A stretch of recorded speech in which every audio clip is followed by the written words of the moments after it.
जय हिंद, जय भारत, जय जवान, जय किसान, जय भीम, जय भारत, जय संविधान। प्रिय साथियों, सर्वप्रथम मैं स्वतंत्रता दिवस की देश एवं प्रदेश के नागरिकों को शुभकामनाएं देना चाहूँगा।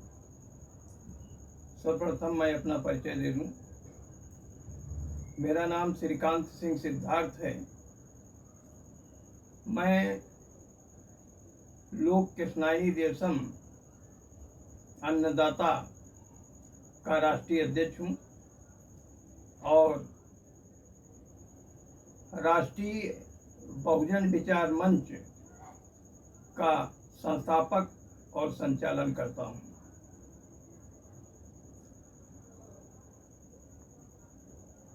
आज हमारा देश और प्रदेश विषम परिस्थितियों से गुजर रहा है।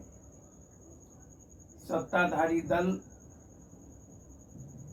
विपक्षी दल, सामाजिक संगठन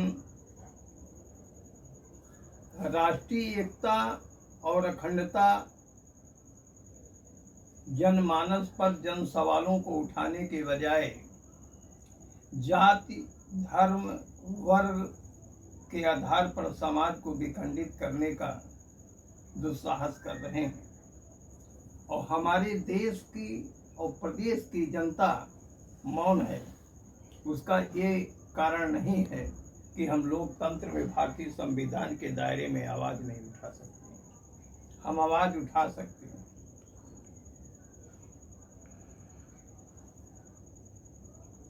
मौन इसलिए नहीं है कि हम पौरुष विहीन भारतीय नागरिक हैं।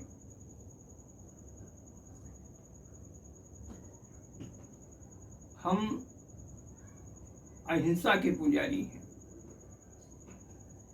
इसलिए हम लोग मौन हैं।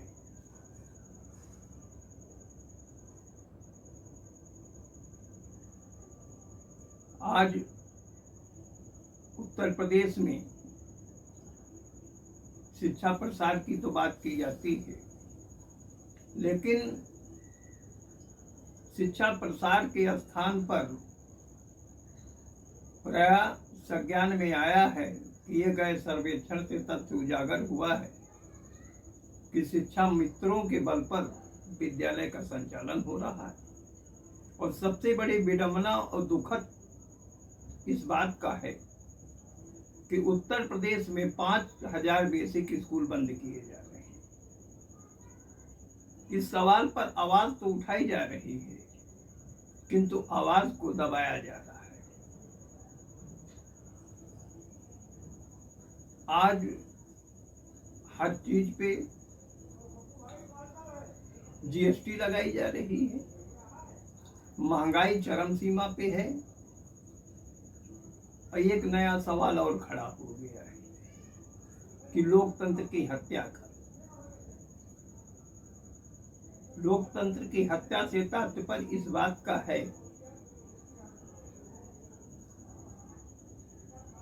कि वोट चोरी कर, जो जनमानस पटल पे रखा जा रहा है कि ईवीएम के बल पर वोट चोरी की जा रही है। महिलाओं को सामाजिक सम्मान की बात की जाती है। राज्य सरकार ने त्रिस्तरीय पंचायत विधेयक लागू किया उत्तर प्रदेश में और ये तय हुआ कि वो महिलाएं जो घूंघट के पट में रहती हैं और समाज सेवा का जज्बा रखती हैं, उनको जनप्रतिनिधि के रूप में भागीदारी दिया जाए। किए गए सर्वेक्षण से तथ्य उजागर हुआ तो वे महिलाएं जो जनप्रतिनिधि बना दी गई हैं, वार्ड सदस्य बना दिया आपने, जिला पंचायत सदस्य बनाया आपने, नगर पंचायत अध्यक्ष बनाया आपने, ब्लॉक प्रमुख बनाया आपने, लेकिन उनकी कुर्सी पे और उनके अधिकारों का प्रयोग उनके रक्त संबंधी लोग कर रहे हैं। और राज्य सरकार और केंद्र सरकार और राजनीतिक दल सामाजिक संगठन इस विषय पर या तो कुंभकर्ण है या तो धृतराष्ट्र की नींद में धृतराष्ट्र हो गए। अब सवाल खड़ा हुआ है कि क्या मंदिर मस्जिद के नाम पर राजनीति करेंगे। सवाल खड़ा होता है क्या जाति धर्म वर्ग के नाम पर राजनीति करेंगे। तो अगर इसी बात पे राजनीति करना है तो इन सवालों को उठाने की आवश्यकता क्या है।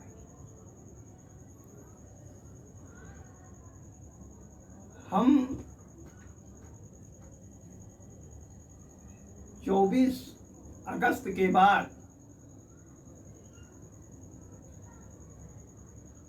बेसिक स्कूल जो बंद किया जा रहा है इस सवाल को लेकर, बढ़ती हुई महंगाई के सवाल को लेकर, वोट चोरी के सवाल को लेकर और महिला जो जनप्रतिनिधि हैं उनके अधिकारों को लेकर और भूमाफिया उत्तर प्रदेश के जो महानगर हैं, कहा तो जाता है कि हम बुलडोजर चला देते हैं भूमाफियाओं पर, तो यहाँ पर भूमाफियाओं का अवतार क्यों हो रहा है। राजकीय संपत्ति पर भूमा और जिन लोगों ने राजकीय संपत्ति को कब्जा कर रखा है, अगर बुलडोजर बाबा जी चाहेंगे तो उसका साक्ष्य भी देने के लिए राष्ट्रीय बहुजन विचार मंच और एलकेडी अन्नदाता देने के लिए तैयार हैं। यदि वास्तव में बुलडोजर बाबा जी अगर आप भूमाफियाओं को नेस्तनाबूद करते हैं तो उत्तर प्रदेश के अंदर की तो बात छोड़ दिए, आपके विधानसभा के बहुत करीब ज़्यादा से ज़्यादा 20-25 किलोमीटर पर जो भूमाफियाओं का अवतार हो गया है, एक सवाल खड़ा हो गया उन पर बुलडोजर आपका करके देगा। एक सवाल खड़ा हो गया है कि महिला आरक्षण का जो महिला जनप्रतिनिधि हैं त्रिस्तरीय पंचायत विधेयक के में जो उनके अधिकारों का जो दुरुपयोग किया जा रहा, इस सवाल पर आप कब बोलेंगे। क्या केवल जाति धर्म वर्ग के आधार पर लाल पीले आंख दिखाने से और सत्ता को हथियार लेने से हमारे देश की राष्ट्रीय एकता और अखंडता मजबूत नहीं होती। उसके लिए कुर्बानियां देनी पड़ती हैं। एक दूसरे पर आक्षेप करने से हमारे देश की एकता और अखंडता मजबूत नहीं होगी। लाल किले से लंबा चौड़ा भाषण दे देने से हमारी देश की एकता और अखंडता नहीं मजबूत होगी और हमारी समता मूलक समाज की स्थापना तभी होगी जब इन सारे सवालों पर आप आवाज उठाएंगे। मैं पुनः एक बार आगाह कर देना चाहता हूं इस वीडियो के माध्यम से कि 20 अगस्त के बाद एलकेडी अन्नदाता और राष्ट्रीय बहुजन विचार मंच ऐसे लोगों के विरुद्ध एक रचनात्मक जन आंदोलन खड़ा करेगी। जय हिंद, जय भारत, जय जवान, जय किसान, जय संविधान।